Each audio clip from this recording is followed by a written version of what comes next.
Eh bien bonjour et bienvenue chez Ophi Invest AM pour cette nouvelle vidéo de l'actu des marchés.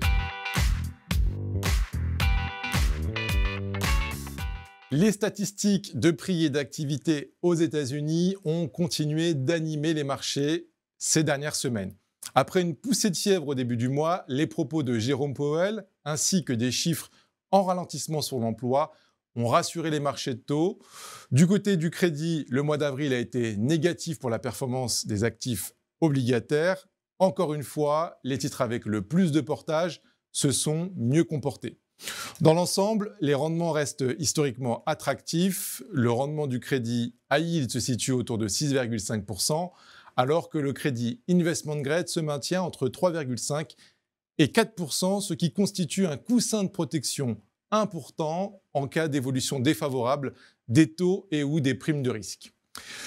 Du côté des actions, la pause enregistrée par les marchés actions en avril était logique pour ne pas dire souhaitable.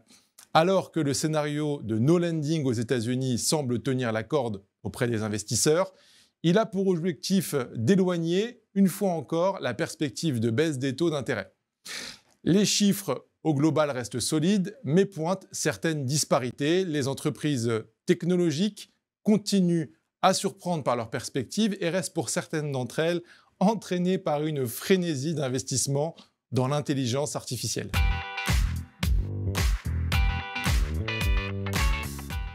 Au premier trimestre, la croissance réelle aux États-Unis est passée sous la barre des 2% pour la première fois depuis 1 an et demi. La demande intérieure est restée très dynamique, l'investissement et la consommation en particulier ayant fortement contribué à la croissance. Le mois dernier, nous avions souligné les risques de voir la Fed retarder sa première baisse de taux. Les risques se sont concrétisés car la désinflation a connu un coup d'arrêt au premier trimestre.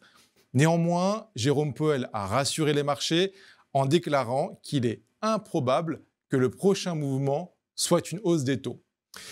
Il est donc nécessaire que l'inflation reste bien orientée dorénavant pour que la Fed réduise ses taux directeurs en juillet ou en septembre, à moins que le marché du travail ne s'avère beaucoup plus faible que prévu entre-temps.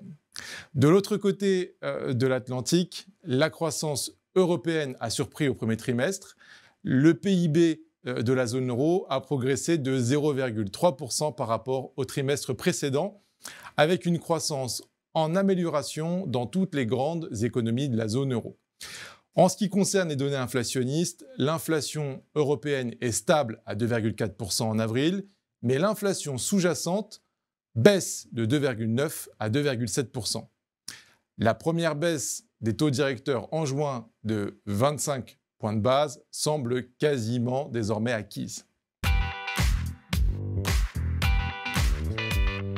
Du côté obligataire, aux États-Unis, les anticipations de baisse des taux ont été repoussées à la suite des données sur l'évolution des prix qui ont de nouveau dépassé les attentes. À la fin du mois d'avril, les marchés actions n'anticipent plus qu'une seule baisse de taux de la Fed en 2024 et à peine 3 pour la Banque centrale européenne. Dans ce contexte, nous conservons notre vue positive sur la classe d'actifs obligataires ainsi qu'une surpondération en duration. Du côté des actions, les marchés, notamment américains, ont quelque peu consolidé sous l'effet de la perception d'un discours plus restrictif de la part de la Fed. Cette correction a été somme toute limitée grâce à des publications de résultats trimestriels globalement bonnes de part et d'autre de l'Atlantique, de la part des sociétés pesant le plus dans les indices. Cependant, cet essoufflement ne nous paraît pas suffisant pour nous faire sortir de la neutralité sur les actions. Merci de nous avoir suivis et rendez-vous le mois prochain pour une nouvelle vidéo.